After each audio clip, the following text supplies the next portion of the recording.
2-3 માર્ચની રાત્રે ગોંડલથી ગુમ થયેલ યુવક 9 તારીખે રાજકોટથી મળે છે પણ મૃત હાલતમાં. બહારથી સામાન્ય દેખાતો આ કેસ ખરેખર ખૂબ ગૂંચવણ ભર્યો છે, કારણ કે સ્પષ્ટતાના નામે જે કહેવામાં આવી રહ્યું છે એ જ વધુ ગુથ્થીઓ ઊભી કરે છે. આ કેસમાં 2 તારીખથી લઈને આજ સુધી ઘણું બધું થયું, પણ આ ઘણી બધી વાતોએ ઘણા બધા પ્રશ્નો પણ ઊભા કર્યા છે. એ પ્રશ્નોનો ક્યારે ઉકેલ આવશે એ તો એક પ્રશ્ન છે જ, પણ કોણ ઉકેલ લાવશે એ પણ એક પ્રશ્ન છે.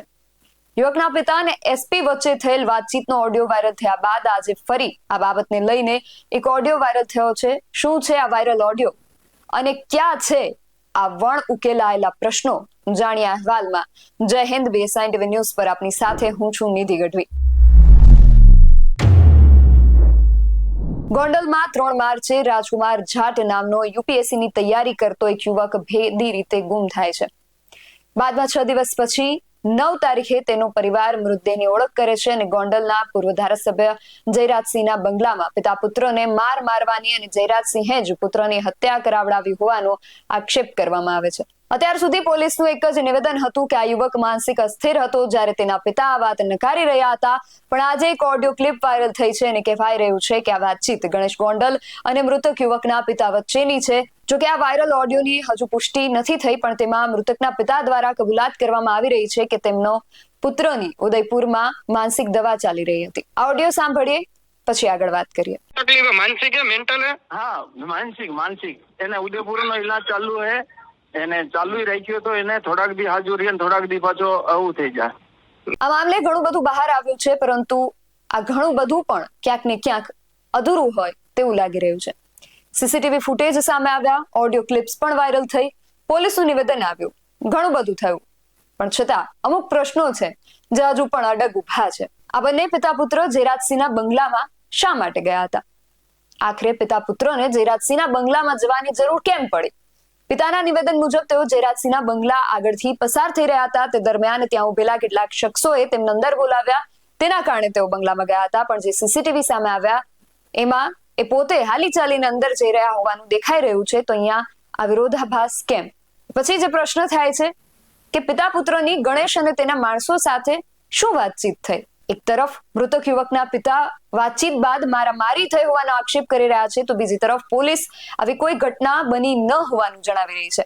જોકે આ મામલામાં સંબંધિત જયરાજસિંહના બંગલાના 2 CCTV ફૂટેજ પોલીસ દ્વારા જાહેર કરવામાં આવ્યા છે, પણ પિતા આ CCTV ફૂટેજ અધૂરા હોવાનું જણાવી રહ્યા છે. માટે જો આ CCTV અધૂરા છે તો પૂરા જાહેર કરવામાં કેમ નથી આવ્યા? પુત્ર ગુમ થતા પિતાએ ધારાસભ્યના બંગલામાં મારપીટ થઈ હોવાનો આક્ષેપ સાથે ફરિયાદ કરી, તો પોલીસે આ મામલે શું કાર્યવાહી કરી? આ કેસમાં પોલીસની ભૂમિકા પહેલેથી જ શંકાના દાયરામાં રહી છે.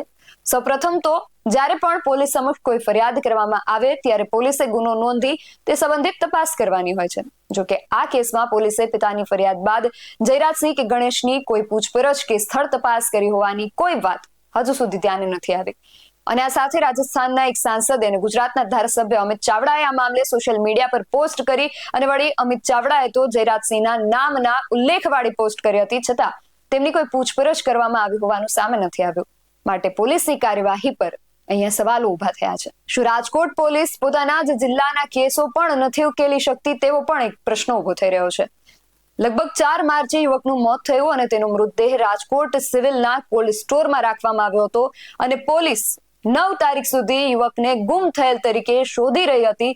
તો શું અજાણ્યા યુવકના કોલ્ડ સ્ટોરમાં પડેલા મૃતદેહના વાલી વારસા શોધવા માટે પોલીસે કોઈ તસદીદ નથી લીધી? સામાન્યપણે પોલીસની કામગીરી શું હોય કે કોઈ અજાણ્યા વ્યક્તિનો મૃતદેહ મળે તો પહેલા ગુમ થયેલ લોકોનું લિસ્ટ ચેક કરવામાં આવે કે રખે એમાંથી તો કોઈ નથી ને, પછી આગળ કાર્યવાહી થાય. તો રાજકુમારના તો ઠેક ઠેકાણે પોસ્ટર લાગ્યા હતા, રાજકોટ તરફ આવી રહ્યો હોવાના CCTV પણ સામે આવ્યા હતા, તોય પોલીસને આ કેમ ન સૂઝ્યું? એ સિવાય જે પ્રશ્નો ઉભો થઈ રહ્યો છે એ છે પોલીસે અધૂરા CCTV કેમ આપ્યા? પોલીસે જયરાજસિંહના બંગલોના જે CCTV ફૂટેજ જાહેર કર્યા એમાં પિતા પુત્ર અંદર આવતા તો દેખાઈ રહ્યા છે, પણ બહાર જતા હોવાના CCTV પોલીસે જાહેર નથી કર્યા. તો એ કેમ ન કર્યા એ પણ એક પ્રશ્ન છે. યુવકના પિતા કહી રહ્યા છે કે બંગલોના અધૂરા CCTV કેમ જાહેર કરવામાં આવી રહ્યા છે? અમે અંદર આવીએ છીએ ત્યારના જ CCTV છે, પરંતુ બહાર નીકળ્યા ત્યારના કોઈ CCTV જાહેર કરવામાં નથી આવ્યા. ત્યારે અહીંયા સવાલ એ ઉઠી રહ્યો છે કે જો પોલીસ આગળના સીસીટીવી મેળવવા અને જાહેર કરવામાં સક્ષમ હોય તો પછી સમગ્ર ઘટનાના સીસીટીવી ફૂટેજ કેમ જાહેર નથી કરતું? અને આ કેસનો લગભગ સૌથી વધુ ગૂંચવાયેલો કહી શકાય એવો પ્રશ્ન કે 1 કલાકમાં મૃતક યુવકના 2 સીસીટીવી, એકમાં કપડાં પહેરેલા, બીજામાં નિર્વસ્ત્ર. આવું કેવી રીતે બની શકે?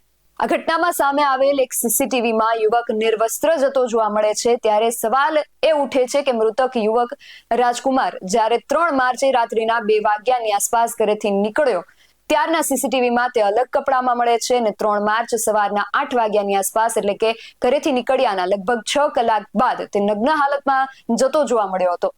અને જ્યારે સાંજે તે રામધામ આશ્રમ ખાતે પહોંચ્યો ત્યારે તે અલગ કપડામાં જોવા મળે છે. તો પછી આવું કેવી રીતે શક્ય બને?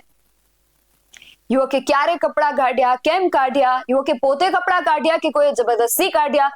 અને જો પોતે જ કાઢ્યા તો કેમ કાઢ્યા? જો પોતે જ કાઢ્યા હોય તો અહીંયા પોલીસનો માનસિક અસ્થિરતાનો દાવો સ્પષ્ટ થતો દેખાય છે. અને જો કોઈએ જબરદસ્તીથી કાઢ્યા તો તેની તપાસ પોલીસ ક્યારે કરશે? મૃતક યુવકનો પરિવાર તો સીબીઆઈ તપાસની માંગ કરી જ રહ્યો છે, પણ અમિત ચાવડાએ પણ આ માંગ કરી છે.